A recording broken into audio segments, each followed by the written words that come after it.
माझ्या मावशीची जाऊ काहीतरी काळबेरं करत होती असं वारंवार सगळ्यांना वाटत होतं. जवळजवळ गल्लीमध्ये सगळ्यांकडे तिच्या बाबतीमधल्या गोष्टी पसरलेल्या होत्या. कधी कधी मावशीकडे गेल्यानंतर दुसऱ्या मजल्यावरती आम्ही बाहेरच्या बाजूला चप्पल बूट जेव्हा काढून ठेवायचो तेव्हा अचानक त्याच्यामध्ये टाचण्या टोचलेल्या जाणवायच्या. बुटाच्या आतमध्ये चपलीच्या आतमध्ये टाचण्या येतात कुठून, हा एक फार मोठा प्रश्न निर्माण व्हायचा. टोचल्यानंतर ते आम्ही बाजूला काढून फेकून देत होतो. जो टोचलेला भाग आहे तो नीट पाहायचो तेव्हा पायातून छोटंसं रक्त आलेलं दिसायचं. बऱ्याच वेळा अशा घटना घडल्यानंतर आम्ही मावशीला म्हणालो की मावशी, तू त्या ठिकाणी राहतेस कशाला? तुला माहीत आहे ना तुझी जाऊ आहे ती किती भयानक आहे ती. तेव्हा मावशी म्हणायची, नाही रे, ती तसं काही करत नाही, लोकांनी तिला बदनाम केलेलं आहे. मावशीचं बोलणं ऐकल्यानंतर आमच्या मनात तिच्याबद्दल चीड निर्माण व्हायची. किती जरी वाईट असली तरी ती तिच्या घरातील कोणत्याही नातेवाईकाला नाव ठेवत नव्हती. परंतु आम्हाला पुरतं माहीत होतं की ती बाई अशीच होती जी कोणत्या ना कोणत्या कारणाने त्यांच्या घरामध्ये, त्यांच्या आजूबाजूच्या परिसरामध्ये जर नवीन कोणी आलं, तिला जर ते व्यक्ती आवडत नसतील तर त्यांना ती त्या पद्धतीचा त्रास देऊन छळायची. आजपर्यंतच्या जवळजवळ 5 ते 6 वर्षाच्या कालावधीमध्ये अनेक घटना अशा आमच्या समोर आलेल्या होत्या. आज कित्येक वर्षानंतर एक विचित्र घटना डोळ्यासमोर उभी राहिली. 2 मजले वरती चढून गेल्यानंतर तिथे शिकवणी चालत होती. मावशीचा मुलगा शिकवणी घेत होता. शिकवणीसाठी येणाऱ्या बऱ्याच मुली आणि मुलं त्या ठिकाणी एकत्रित बाहेरच्या बाजूला हॉलच्या कोपऱ्यामध्ये चप्पल बूट्स काढत होते. मावशीचा मुलगा हुशार होता आणि चांगल्या पद्धतीने ट्युशन घ्यायचा. ट्युशनला भरपूर गर्दी असायची. जवळजवळ 50 ते 60 विद्यार्थी तरी एका बॅचला आलेले असायचे. टोटल तो 4 बॅच घ्यायचा. संध्याकाळी 5 पासून रात्री 9 पर्यंत त्याची शिकवणी सुरू व्हायची. मी माझ्या मावस भावाकडे आवर्जून रात्री 9 नंतर जायचं. त्याला कुकिंगची फार सवय होती. 9 नंतर काही ना काहीतरी चांगला पदार्थ बनवून तो आम्हाला खायला द्यायचा. त्याचं आमच्यावरती भरपूर प्रेम होतं. त्या दिवशी असंच आम्ही त्या ठिकाणी गेलेलो होतो. शिकवणीची मुलं अर्धा तास लवकरच त्याने सोडलेले होते. जाताना जिना उतरत असताना एक शलाका म्हणायची मुलगी पायात काहीतरी घुसलं आहे म्हणून शेवटच्या पायरीवरती बसलेली होती. तिच्या सँडलकडे पाहिलं तेव्हा सँडलमधून एक चांगला अणकुचीदार खिळा बाहेर आला होता आणि तो तिच्या पायामध्ये घुसलेला होता. त्या खिळ्याच्या टोचण्यामुळे तिच्या पायातून रक्त येत होतं, पण ते रक्त लाल रंगाचे नसून काळसर रंगाचं दिसत होतं. ते सर्व काही माझ्यासाठी आश्चर्यकारक होतं. मी वरच्या दिशेने शिकवणी घेणाऱ्या माझ्या मावस भावाला म्हणजेच गिरीशला हाक मारली. गिरीश दादा, गिरीश दादा म्हणून 2-3 वेळा हाक मारली. तेव्हा गिरीश दादा खालच्या दिशेने चालत आला. त्याने शलाकाकडे पाहिलं, त्याने तिच्या पायाकडे सुद्धा पाहिलं आणि तो आश्चर्यचकित नजरेने पाहत म्हणाला, हा काय प्रकार आहे? तू पायाला काजळ वगैरे लावला आहेस का? तेव्हा ती घाबरलेल्या अवस्थेत म्हणाली, नाही सर, नाही. पायामध्ये खिळा टोचला आणि रक्त आलं, पण रक्त लाल रंगाचं येत नाही, काळसर रंगाचं येत आहे. नेमकं काय कारण आहे तेच कळायला मार्ग नाही. अचानक असा प्रकार घडल्यामुळे गिरीश तिच्याकडे पाहत म्हणाला, तू तुझी सायकल इथेच ठेव, माझा मावस भाऊ तुझ्या घरापर्यंत पोहोचवेल. मी रिक्षा बोलावतो, तुला रिक्षामध्ये बसून घरी सोडतो. गिरीश दादा तिच्यासोबत रिक्षामध्ये तिच्या घरापर्यंत गेला. मी त्या रिक्षाच्या पाठोपाठ सायकल घेऊन निघालो. मला पाहिल्यानंतर गिरीश दादा म्हणाला, विक्रांत, सायकल या ठिकाणी लाव, आपण परत दोघेजण मिळून रिक्षानेच परत जाऊयात. तब्बल 2 ते 3 किलोमीटर अंतर पार करून आम्ही परत आलो. ज्या ठिकाणी त्या मुलीचं रक्त सांडलेलं होतं त्या ठिकाणी काळसर डाग पडलेले होते. मी दादाकडे पाहत म्हणालो, दादा, हा काय प्रकार आहे? माणसाचं रक्त तर लाल असतं ना, मग या पद्धतीचं रक्त मी कधीच पाहिलं नाही. काळसर रक्त कसं काय असू शकतं? तेव्हा गिरीश दादा माझ्याकडे पाहत म्हणाला, काहीही प्रश्न विचारू नकोस, मला वाटतं काहीतरी केमिकल रिॲक्शन झालेली असावी. तसंही मुली पायाला वेगवेगळ्या पद्धतीच्या कॉस्मेटिक क्रीम्स वगैरे लावतात, कदाचित त्यामुळेच ते काळसर रंगाचं रक्त असावं. काहीतरी थातूरमातूर उत्तर देऊन दादाने माझ्या मनाचं समाधान केलं. मी वरच्या दिशेने गेलो. हॉलच्या आतमध्ये गेल्यानंतर थोड्या अंतरावरतीच गच्ची होती आणि त्यातून पलीकडच्या बाजूला किचन होतं. दादांना आज किचनमध्ये काशी भोपळा कट करून ठेवलेला होता आणि त्याच्यापासून सांबर बनवणार आहे असं मला सांगितलं होतं. मस्तपैकी आंबे मोहराचा भात आणि सांबर आम्ही दोघेजण खाणार होतो. मी बाकीची तयारी करण्याच्या दृष्टिकोनातून सर्व साहित्य घेऊन आलो होतो. कोथिंबीर, त्याचबरोबर शेवग्याच्या शेंगा, ज्या सांबराला लागणाऱ्या वस्तू आहेत त्या सर्व आणून त्याच्याजवळ सुपूर्द केल्या. 9:15च्या सुमारास आम्ही दोघांनी मिळून छान पद्धतीने कुकरमध्ये डाळ शिजवून सांबर बनवला आणि गरमागरम आंबे मोहराच्या भाताबरोबर तो खाल्ला. जेवण झालं. ताट वगैरे विसरून मी पाणी वरच्या मजल्यावरून खालच्या दिशेने फेकलं. चुकून ते पाणी आमच्या मावशीच्या जावेच्या अंगावरती पडलं. मुळात खाष्ट असलेली ती बाई वरून पाणी पडलं म्हटल्यानंतर तरातरा जिन्यावरून चालत वरच्या दिशेने आली आणि दारावरती थाप मारून मेल्या मेल्या म्हणून हाक मारू लागली. शेवटी ती त्याची काकूच होती. दादाने दार उघडलं. दादाकडे पाहत मोठ्याने म्हणाली, तो तुझा भाऊ अंगावरती खरकट पाणी टाकतोय, वरून हसतोय. माझ्याकडे पाहून तेव्हा दादा काकूकडे पाहत म्हणाला, नाही नाही, मुद्दाम म्हणून नाही केलं त्याने, काहीतरी गैरसमज झाला आहे तुमचा. काकूचं बोलणं चांगलंच मनाला लागलेलं होतं. मी काकूंकडे पाहत म्हणालो, अहो मी खाली पाहिलं नाही हो, चुकून पडलं. तेव्हा ती म्हातारी माझ्याकडे रागाने पाहत म्हणाली, चुकून बऱ्याच गोष्टी घडतात, तुला चांगली अद्दलच घडवते. तेव्हा गिरीश हात जोडत म्हणाला, काकू लहान आहे तो, जाऊ दे ना ग. मग ती शांत बसली आणि निघून गेली. मी त्यावेळेला गिरीशला म्हणालो, दादा तू एवढं का घाबरतोस त्या काकूला? तेव्हा गिरीश दादा माझ्याकडे पाहत म्हणाला, काही लोक आयुष्यात विचित्र पद्धतीने वागणारे असतात. माझी सख्खी काकू असून सुद्धा तिने मला कधी जवळचं मानलं नाही, पण तिला जर गोड बोललं तर ती लगेचच पाघळते. त्यावेळेला मी गिरीश दादाकडे पाहत म्हणालो, दादा मला एक कळेल का? तुझ्या या काकूबद्दल गल्लीमध्ये खूप चर्चा आहे. ती काहीतरी भानामती वगैरे करते, ती लोकांना त्रास देते. तिच्या मनाविरुद्ध कोणीच वागू शकत नाही. तरी सुद्धा तू आणि मावशी इथं का राहतोस? तेव्हा गिरीश माझ्याकडे पाहत तोंडावर बोट ठेवत म्हणाला, तुझं जेवण झालं आहे ना, चल आपण नदीवरून फिरून येऊ. आम्ही दोघेही नदीवरती फिरण्यासाठी गेलो. दूरवर गेल्यानंतर गिरीश माझ्याकडे पाहत म्हणाला, ती बाई मुळात आम्हाला त्या घरातून बाहेरच पडू देत नाही. तुला काय वाटतं? मला इथे तर राहू वाटतं. अजिबात नाही. धड विकू देत नाही आणि घरामध्ये सुद्धा राहू देत नाही. मी तेव्हा गिरीश दादाकडे पाहत म्हणालो, म्हणजे नेमकं काय करते ती? तेव्हा गिरीश दादा माझ्याकडे पाहत म्हणाला, अरे रात्री भावल्या नाचवते रे ती, भावल्या नाचवते, भावल्या नाचवते. म्हणल्यानंतर मी चांगलाच घाबरलो. मी म्हणालो, मी आता तुझ्या घरी येत नाही, मी माझ्या घरी जातो बाबा झोपायला. तेव्हा दादा माझ्याकडे पाहत म्हणाला, मी तुला का झोपायला बोलावतो कळतं का? तेव्हा मी म्हणालो, का? तेव्हा त्याने उत्तर दिलं, अरे बाबा जर नवीन कोणी व्यक्ती माझ्यासोबत झोपायला असेल तर तो खेळ सगळा बंद होतो. काळी भावली नजरेसमोर कधी येत नाही. त्यावेळेला मी दादाकडे पाहत म्हणालो, नेमकं करती तरी काय रे? तेव्हा तो पुढे सांगू लागला, कोणाला जर सांगणार नसेल तर तुला एक गोष्ट सांगतो. मी म्हणालो, मी कशाला कोणाला सांगेन? तेव्हा दादा बोलू लागला, बरोबर अमावास्या आणि पौर्णिमेच्या रात्री काहीतरी विचित्र प्रयोग करते. काकू साधी नाही. एक बाहुली रात्रीतून दरवाजातून, खिडकीतून, कोणत्याही फटीतून आतमध्ये येते.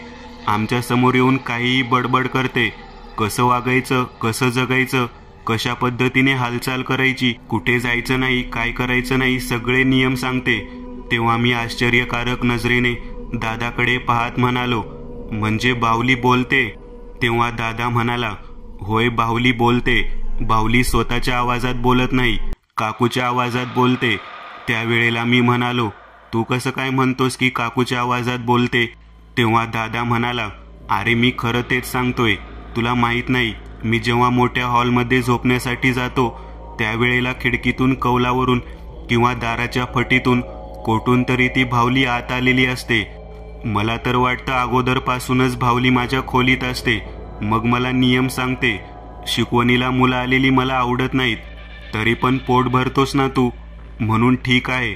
परत मुलांच्या चपला बाहेर नको आहेत. जर चपला दिसल्या तर पायात खिळे टोचतील. नीट समजावून सांगत जा मुलांना. तेव्हा मी म्हणालो, अरे दादा, ह्या तर सूचना काकू सरळ तुझ्या समोर येऊन सांगू शकतात.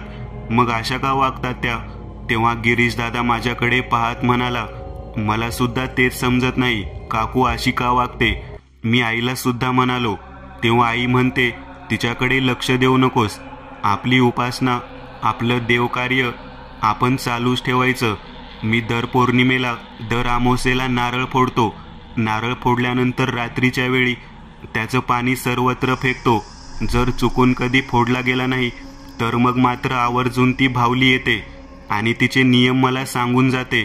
मी दादाकडे पाहत म्हणालो, अरे दादा, मगाशी तर त्या शलाका म्हणायच्या मुलीच्या पायामध्ये खिळा घुसला आणि तू म्हणालास की तिने पायाला कॉस्मेटिक लावल्यामुळे काळसर रंग आला असेल. तेव्हा दादा म्हणाला, नाही रे, तो खिळा आपोआप नाही घुसला. काकूने काहीतरी करून तिला घुसवला. मला आश्चर्य या गोष्टीचं वाटतं की खिळा घुसल्यानंतर लाल रक्त यायला हवं होतं, पण रक्त तर काळसर रंगाचं आलं. मला नेमकं समजत नाही असं का झालं असावं. मी त्यावेळेला म्हणालो, मला माहिती आहे, ती शलाका म्हणायची मुलगी आहे ना, थोडी आगाव आहे. तिचं आणि काकूचं भांडण झालं होतं परवा दिवशी. जेव्हा मी आलो ना, तेव्हा काकूने तिची सँडल खालच्या दिशेने फेकून दिली. तेव्हा शलाकाने ते सँडल त्यांच्या दारातच आणून ठेवले आणि वर काकूकडे पाहत म्हणाली, आम्ही ट्युशनला येतो, पैसे भरतो, सरांना फी देतो. तुमचं घर वेगळं आहे, सरांचा हॉल वेगळा आहे. हॉलच्या बाहेर ठेवलेल्या चपलांना असं फेकून द्यायचं नाही. तेव्हा गिरीश दादा माझ्याकडे पाहत म्हणाला, अरे मग तू आता का सांगत आहेस हे? काकूला जी गोष्ट आवडत नाही ती जर गोष्ट केली तर काकू कोणाला सोडत नाही. नक्कीच काळी बाहुली काही ना काहीतरी सांगणार बघ आज. तेव्हा मी म्हणालो, म्हणजे आज काळी बाहुली येणार? तेव्हा गिरीश दादा म्हणाला, होय, आज काळी बाहुली येणार 100%. त्या मुलीच्या बाबतीत काही ना काहीतरी सांगणार म्हणजे सांगणार. मला हे जीवन जगणं नकोसं झालं आहे बघ. माझ्याकडे पाहत गिरीश दादा कंटाळवाण्या नजरेने बोलू लागला. मी दादाला म्हणालो, दादा, एक काम कर ना, माझ्या बाबांच्या मदतीने घर तुम्ही विकून टाका आणि येथून दूर चला. त्या बाईचा सहवास पण नको, ती काळी बाहुली पण नको आणि तो वाईट गोष्टींचा त्रास सुद्धा नको. गिरीश दादा मला म्हणाला, तेवढे जर सोपं असतं तर मी अगोदरच केलं असतं. तरी पण तू म्हणतोस म्हणून काकांसोबत मी त्या गोष्टीवर चर्चा करतो. त्यांचं बोलणं असं झाल्यानंतर मी मनापासून ठरवलं की दादाला मदत करायची. मी दादाला म्हणालो, आता मी घरी नाही जाणार.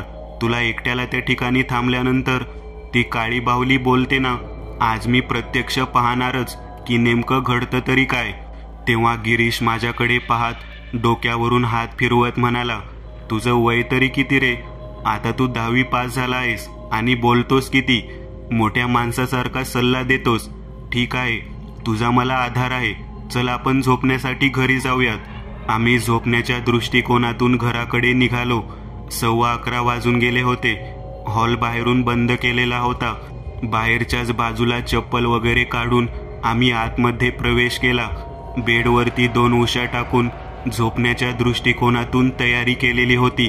दादांनी रेडिओ लावलेला होता. गाणं सुरू होतं. अचानक गाणं बंद झालं.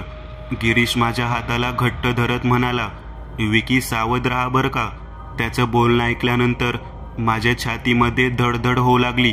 वरच्या दिशेने कौलावरती कोणीतरी चालत आहे अशा पद्धतीचा आवाज ऐकू येऊ लागला.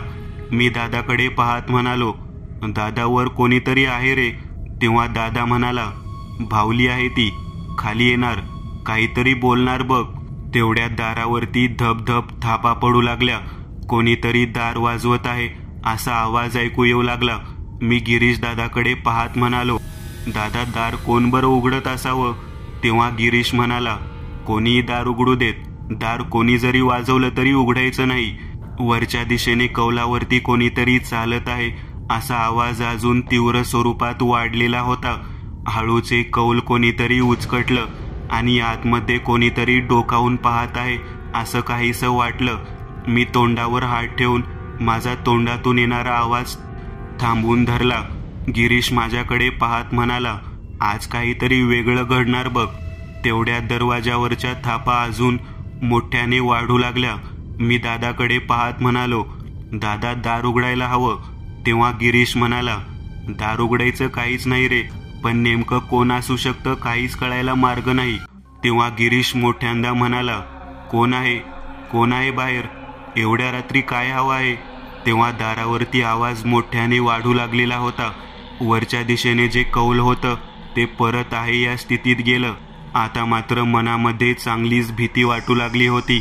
दारावरचा आवाज, वरचा हललेलं कौल आणि आम्ही दोघेजण. बरोबर 12चे टोल वाजलेले होते. मंदिरामध्ये मठाच्या कडेला जे पहारेकरी असतात ते टोल देत असतात.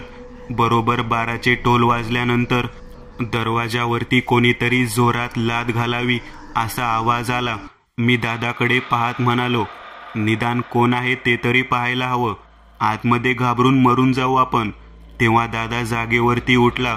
रागाने मोठ्याने ओरडत म्हणाला, कोण आहे, कोण आहे, जोपर्यंत सांगत नाही तोपर्यंत दार उघडणार नाही. तेवढ्यात आवाज ऐकू आला, मी शलाक आहे सर, मी शलाक आहे, प्लीज दार उघडता का, प्लीज दार उघडा. तेव्हा गिरीश दादा म्हणाला, अगं वेळ काय आहे का नाही, किती वाजले तुला कळतं का, आणि माझ्या घरी कशाला आली आहेस. तरी सुद्धा ती मोठ्याने म्हणत होती, सर प्लीज दार उघडा, सर प्लीज दार उघडा. आता मात्र दार उघडल्याशिवाय पर्याय नव्हता. गिरीश दादा माझ्या हातात हात धरत मला म्हणाला, आपण तिकडे जाऊया. मला वाटतं आपण दार उघडल्यानंतर शलाकाला पाहिल्यानंतर आपल्याला बरं वाटेल. मी हळूहळू जागेवरती उठलो. गिरीश दादाच्या हातात हात धरत दरवाजापर्यंत जाऊन पोहोचलो. दरवाजा उघडला आणि बाहेर पाहिलं तर कोणीच नव्हतं. मी खालच्या दिशेने वाकून पाहिलं, जिन्यामध्ये सुद्धा कोणी नव्हतं. आता मात्र आम्ही चांगलेच घाबरलो. लगेच दरवाजा लावून घेतला. दरवाजा लावला की पुन्हा एकदा आवाज ऐकू येऊ लागला. दारावरती थापा पडू लागल्या. गिरीश मोठ्याने ओरडत म्हणाला, कोण आहे बाहेर, कोण आहे. पुन्हा एकदा आवाज ऐकू आला, मी शलाक आहे सर, प्लीज दार उघडा ना, प्लीज दार उघडा. तेव्हा गिरीश म्हणाला, अगं शलाका, आता दार उघडलं होतं तर तू बाहेर नव्हतीस. तेव्हा शलाका मोठ्याने म्हणाली, तुम्ही मला पाहिलं नाही सर, मी होते, तुम्ही लगेचच दरवाजा लावून घेतला. मी त्यावेळेला मोठ्याने ओरडत म्हणालो, तू नव्हतीस बाहेर, खोटं बोलू नकोस, आता तू लपून बसतेस आणि पुन्हा येतेस. तेव्हा ती म्हणाली, मी नाही लपून बसले, प्लीज दार उघडा. तिचं हे बोलणं ऐकल्यानंतर गिरीश दादा माझ्याकडे पाहत म्हणाला, अगदी हळू आणि सावकाश पद्धतीने दार उघडून पाहूयात. आम्ही दोघांनी अगदी हळूवार सावकाश पद्धतीने दार उघडलं आणि बाहेर पाहिलं. बाहेर कोणीच नव्हतं. मग गिरीश दादा बाहेर मान डोकावत म्हणाला, कुठे आहेस शलाका, कुठे आहेस तू, कुठे आहेस. तेव्हा ती काहीच बोलली नाही. आम्ही दरवाजा बंद करणार इतक्या दरवाजाला तीव्र स्वरूपात आतमधल्या बाजूने ढकलत वरच्या दिशेने एक छोटी बाहुली जी उलटी लटकलेली होती ती आत येऊन पडली. त्या बाहुलीकडे पाहिल्यानंतर आम्ही आश्चर्यचकित झालो. ती जिवंत बाहुली आमच्याकडे पाहत होती. गिरीश दादा आणि मी दोघेजण घाबरलो आणि मागच्या दिशेने पळत सुटलो. पलंगावरती जाऊन बसलो तेव्हा हळूहळू ती छोटीशी काळी बाहुली चालत चालत आमच्या दिशेने येऊ लागली. सर मी शलाका, सर मी शलाक आहे. तिच्या तोंडातून आवाज ऐकल्यानंतर गिरीश दादा आणि मी दोघेजण इतके घाबरलो की आम्ही आमची दोन्ही तोंड उशीमध्ये लपवून तसेच कानावरती हात ठेवून, जा इथून, जा इथून, कोण आहेस, आम्हाला नाही पाहिजे तुझ्याकडे, असं म्हणून ओरडू लागलो. तरी सुद्धा ती आमच्या अगदी जवळ आली, पलंगाच्या अगदी जवळ आली आणि मोठ्याने ओरडत म्हणाली, सर वाचवा, मला वाचवा सर. मला तिने 2-3 वेळा तसं म्हटल्यानंतर मी दादाला म्हणालो, दादा हा काय प्रकार आहे. तेव्हा गिरीश माझ्याकडे पाहत म्हणाला, मी आयुष्यात कधी असं पाहिलं नाही, पहिल्यांदाच हा प्रकार पाहतोय. या अगोदर काकू बोलत होती, आता तर चक्क ही मुलगी बोलते. हळूहळू तिचं बोलणं ऐकत आम्ही तसेच पडून होतो. शलाका म्हणाली, सर तुमच्या काकूनी काय केलं पहा माझं. माझं शरीर, माझं अस्तित्व, माझं सगळं जीवन एका बाहुलीत बदलून टाकलं हो. सर मला वाचवा. तिचं हे बोलणं ऐकल्यानंतर हळूच थोडंसं मुंडकं बाहेर काढत मी उशीच्या आडून त्या बाहुलीकडे पाहिलं. तेव्हा काळी बाहुली गिरीशदादाकडे पाहत व्याकुळतेने बडबड करत होती. गिरीशदादा जागेवरती बसला. त्या विचित्र पद्धतीच्या बाहुलीला पाहून घाबरत घाबरत म्हणाला, शलाका, तुला तर आम्ही घरी सोडलं होतं, मग तू या अवस्थेत इथे कशी काय आली? तेव्हा ती म्हणाली, मी घरी गेले, पण तुमची काकू माझ्या पाठोपाठ आली. तिनंच मला असं केलं. माझ्या पायातून जिथून रक्त वाहत होतं ते काळसर रक्त, ते सगळंच्या सगळं तुमच्या काकूमुळे घडलं. मला वाचवा सर. मी आता जगू शकणार नाही. केवळ मला 15 दिवसाचा काळ दिला आहे. सर मला माफ करा. मी हवे तर तुमच्या काकूंची माफी मागते, त्यांच्या पायावर नाक घासते, पण मला यातून सोडवा. माझं शरीर नाही, माझं देह नाही, माझं सगळं अस्तित्व या काळ्या बाहुलीमध्ये गुंतून पडलं आहे. मला वाचवा सर. हा नेमका प्रकार आहे तरी काय हे आम्हाला दोघांना कळत नव्हतं. पण तेव्हा मी तिच्याकडे पाहत म्हणालो, आम्ही तुला कसं काय वाचवणार? कशा पद्धतीने आम्ही तुला वाचवू शकतो? तेव्हा ती गिरीश सरांकडे पाहत म्हणाली, सर तुम्हीच वाचू शकता. तुमच्या काकूच्या घरामध्ये अशा पद्धतीच्या 2-3 बाहुल्या आहेत. त्यांचा वापर करून काकू प्रत्येकाला जेरी सांगते. हीच गोष्ट मी काल ट्युशनला आल्यानंतर पाहिलेली होती. कदाचित त्याच गोष्टीचा बदला त्या म्हातारीने माझ्याकडून घेतला असावा. मला खात्री आहे त्या सर्व बाहुल्यांना एका विशिष्ट पद्धतीच्या पिवळ्या रंगाच्या दोराने त्यांनी गुंडाळलेला आहे. मी ती गोष्ट पाहिली होती. दोरा गुंडाळला आणि त्या व्यक्तीचं नाव घेतलं की ती व्यक्ती पायामध्ये जखम होऊन त्या बाईच्या आहारी जाते आणि तिने सांगेल त्या पद्धतीने ती रूप धारण करते. तुमची काकू त्या व्यक्तीला बाहुलीमध्ये परावर्तित करते. मला सुद्धा तसंच केलं आहे. मला यातून वाचवा सर. तेव्हा गिरीश दादा तिच्याकडे पाहत म्हणाला, मी काय करणार? मी काय केलं? तू यातून वाचू शकतेस?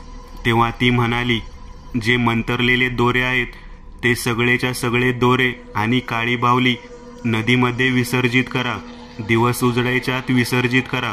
सर, जर ते पाण्यात प्रवाहित केले तर माझा जीव वाचेल. माझं अस्तित्व पुन्हा माझ्या शरीरात येईल. नाहीतर माझं आयुष्य असंच या बाहुलीमध्ये अडकून राहील. तिचं हे सगळं बोलणं ऐकल्यानंतर मी आणि गिरीश दादा दोघेही जण चांगलेच हादरून गेलेलो होतो. काकूच्या घरामध्ये डोकावून पाहण्याची ताकद कोणामध्येच नव्हती. पण आता तर या मुलीसाठी आम्हाला ते करावं लागणार होतं. गिरीश दादा माझ्याकडे पाहत म्हणाला, विकी, तुला ते काम करावे लागेल बरं. मी थरथर कापत गिरीशकडे पाहत म्हणालो, दादा, आणि जर तिने मला पकडलं आणि माझं बाहुलीत रूपांतर केलं तर? तेव्हा गिरीश दादा म्हणाला, काकू पहाटे 4:30ला उठते, मंदिरात जाते. मला वाटतं त्यावेळेलाच आपण हे काम करू शकू. मी तिच्यावर पाळत ठेवतो. तू काही काळजी करू नकोस. तेव्हा त्या वेळेला तू आतमध्ये जा. ज्या ज्या गोष्टी या मुलीने सांगितलेल्या आहेत त्या सगळ्या गोष्टी बाहेर काढ. आपण आहे या अवस्थेत सरळ सरळ नदीकडे जाऊ. ते सर्व पवित्र जे साहित्य आहे ते सोबत घेऊ आणि ते काळतंत्राचे साहित्य नदीमध्ये विसर्जित करू. मला माहित होतं काकू काही ना काहीतरी वाईट करणार, पण मला माहित नव्हतं या निष्पाप मुलीला असं करेल म्हणून. 12:30 वाजून गेलेले होते. शलाका आमच्यासोबत आमच्याच खोलीत बसून होती. 4:30 कधी वाजता त्याची वाट पाहत होतो. तेव्हा गिरीशदादा शलाकाकडे पाहत म्हणाला, तू कशाला काकूच्या खोलीत डोकावून पाहायचा? तेव्हा शलाका म्हणाली, अहो सर, रोज काही ना काहीतरी पायामध्ये, कपड्यावरती चित्रविचित्र पद्धतीची खून चिन्ह उमटत होती. ती सगळीच्या सगळी त्रासदायक ठरत होती. मला तर खात्री होती की ही बाई करणी करते म्हणून, पण मला माहीत नव्हतं की ती एवढ्या भयानक पद्धतीने करेल म्हणून. मीच सापडले हो तिला. तिचं सगळं बोलणं झाल्यानंतर गिरीशदादा तिच्याकडे पाहत म्हणाला, काळजी करू नकोस. तू म्हणते त्या पद्धतीने ते सर्व साहित्य आजच्या आज विसर्जित करण्याचा प्रयत्न आम्ही दोघे करतो. तेव्हा ती म्हणाली, प्रयत्न नाही, पूर्णच्या पूर्ण 100% काम व्हायला हवं. नाहीतर सर, मी काळी बाहुली म्हणून आयुष्यभर तशीच राहीन. तिच्या मनातील भीती ओळखून घेऊन आम्ही दोघेही जण म्हणालो, नाही नाही, तसं होऊ देणार नाही. तू फक्त शांत राहा. दरवाजा बंद करून आम्ही आतमध्ये तसेच बसून राहिलेलो होतो. बरोबर 4:15च्या सुमारास जिन्यावरून खाली उतरत काकू जाताना दिसू लागली. काकू खाली गेलेली खात्री केल्यानंतर लगेचच मी गच्चीमध्ये गेलो. गच्चीतून वरच्या कौलावरती चढलो. कौलावरून चढून काकूच्या दिशेने त्यांच्या छतावरून जो भाग होता तेथील कौलं उचकटून मी खाली उतरलो. आतमधलं साहित्य पाहिलं तर एक बाहुली तिच्याकडे नाही. कितीतरी वेगवेगळ्या प्रकारचे दोरे गुंडाळलेले दिसले. ते सर्व साहित्य घेतलं. मी परत वरच्या दिशेने चढलो. गिरीशदादाची मदत घेत मी गच्चीतून खाली उतरलो आणि थेट आम्ही ते सर्व साहित्य घेऊन नदीच्या दिशेने निघालो. नदीच्या दिशेने जाऊन पाण्याच्या अगदी जवळ पोहोचणार तेवढ्यात मागच्या बाजूने काकू मोठमोठ्यांना ओरडत आमच्या दिशेने येऊ लागली. थांबा थांबा नालायकांनो, थांबा. काळी बाहुली पाण्यात टाकू नका. काळा दोर पाण्यामध्ये टाकू नका. थांबा नालायकांनो, माझी सगळी विद्या पाण्यात वाया जाईल. काकू मोठ्याने ओरडत होती. आमच्या पाठोपाठ त्या ठिकाणी काळी बाहुली स्वरूपामध्ये असलेली शलाका लवकरात लवकर पाण्यात टाका म्हणून ओरडू लागलेली होती. एकाही क्षणाचा विलंब न लावता गिरीशदादाने सर्व साहित्य नदीमध्ये फेकून दिलं. नदीमध्ये साहित्य फेकलं की त्याच वेगात आणि त्या प्रचंड वेगामध्ये काकू धावत धावत नदीमध्ये उडी मारून जी पाण्यात गेली ती बाहेर आलीच नाही. इकडे मागे वळून पाहिलं तर काय, स्वतःचे शरीर प्राप्त असलेली शलाका आमच्या समोर बसलेली दिसली. ती रडत होती.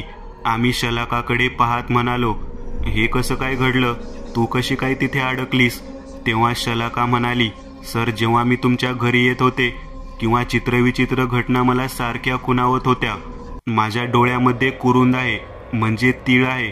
मला बऱ्याच गोष्टी दिसतात. तुमची काकू जे काही करायची ते सगळं मला स्पष्ट दिसायचं. तुमच्या काकूंनी अगोदर आपल्या ट्युशनमधील गायब झालेल्या सरिताला अशाच पद्धतीने बाहुलीमध्ये परावर्तित केलेलं होतं. ते मला स्पष्ट दिसत होतं. तुमच्या काकूकडे जिवंत व्यक्तीला बाहुलीमध्ये परावर्तित करण्याची विद्या होती. ती विद्या कशी काय आहे हे जाणून घेण्याच्या फंद्यामध्ये मी एकदा शिकवणीला मुद्दाम म्हणून लवकर आले आणि काकूच्या खोलीमध्ये प्रवेश करून आत गेले. तेव्हा काकू तिच्या आतमधल्या खोलीत स्वयंपाक करत होती. तिच्या एका खोलीतले साहित्य मी सर्व काही पाहिलं आणि त्याच वेळेला काकूंनी मला चांगलं हेरलं. माझ्या कपड्यावरून आणि माझ्या सँडलवरून काकूने माझा पाठलाग केला.